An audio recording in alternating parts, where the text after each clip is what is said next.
Chris Wedge, and Robots is a story I've wanted to tell for years. We're going to give you a taste of where the movie's heading, and hopefully you can begin to imagine what it will look like when it's finished.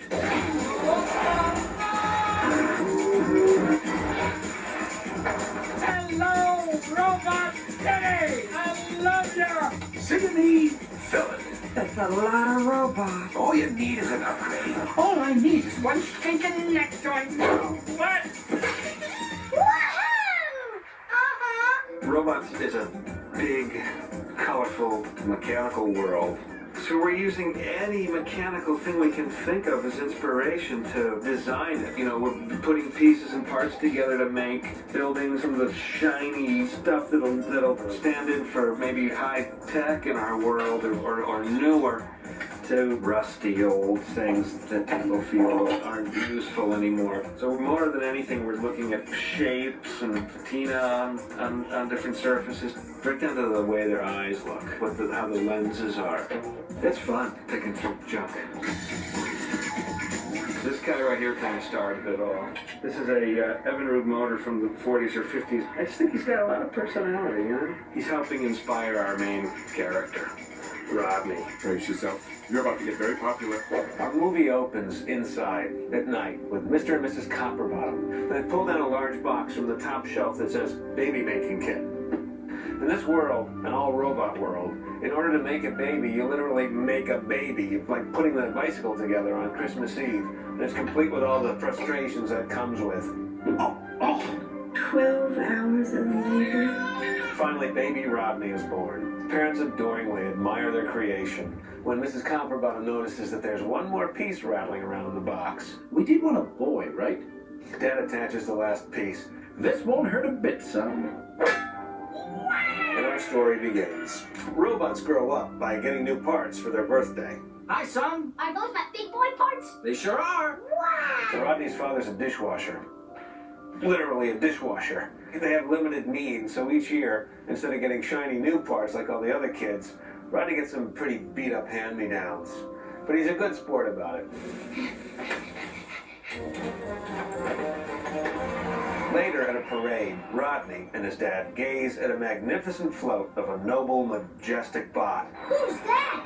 That, Rodney, is Bigwell, the greatest robot in the world. I thought you were the greatest robot in the world. Bigwell, voiced by Mel Brooks, is the great wizard of our robot world. He creates things that make people's lives better. You can shine no matter what you're made of. Lo and behold, Rodney starts to invent things, just like Bigwell. And we begin to realize that Rodney is quite gifted. But his dad understands that as long as Rodney stays in Rivettown, he'll always just be the son of a dishwasher. So Rodney, voiced by Ewan McGregor, goes to Robot City. I won't let you down, Dad. I'll make you proud. I already am. This is where the magic of the film really takes off. Robot City is a colorful, clanky, mechanical world that contains every manner of robot. Wow! A place where Rodney, all hand-me-downs and used parts, has to prove that you can shine no matter what you're made of. But right from the start, it's clear that keeping his promise to his father will be much more difficult than he ever imagined.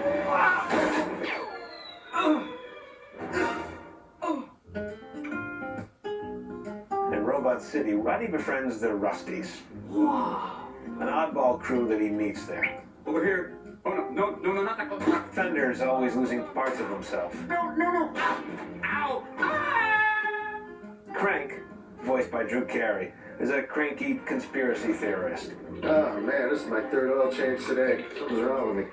Lug is a big guy Does it come in plus sizes? who has trouble controlling his emotions. Diesel's missing a voice box.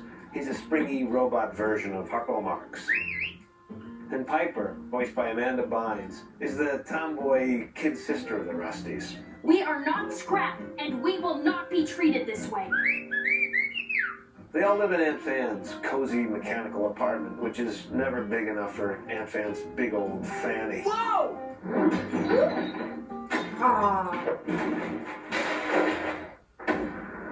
Determined to meet Bigweld, Rodney finds a way to get himself into the highest echelons of Bigweld Industries, where he expects to find the big guy himself. Oh! Instead, he meets Cappy, voiced by Halle Berry. Cappy's a high-powered executive, and she takes an instant liking to Rodney as she sees a lot of herself in him. My dad's a vacuum cleaner. You don't seem like... Well, you didn't know me in high school. And standing in for Bigwell, who's mysteriously absent, is Ratchet, voiced by Greg Kinnear. Ratchet is a neat freak whose twisted dream is a world where everyone is as shiny as he is. Do you know what I call robots who can't afford upgrades?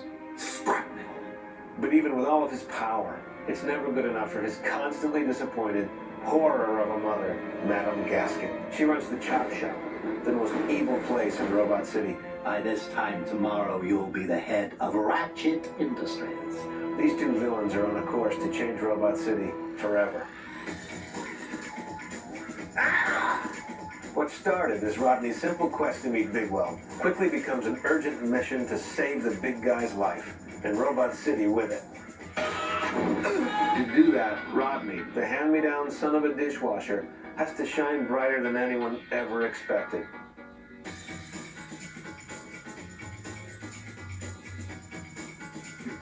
Now hands. Up. Hey, hey, up, up, up, oh, up, and ta-da!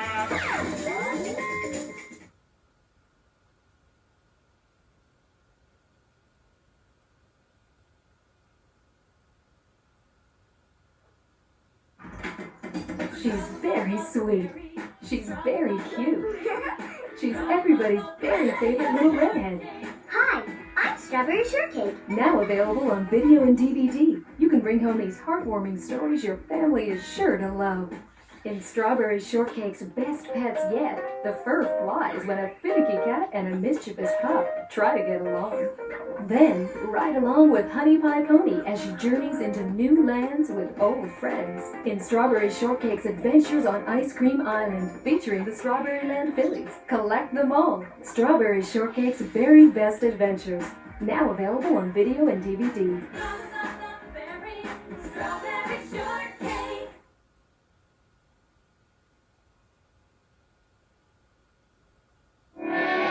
The Bratz are starring in their first feature-length movie.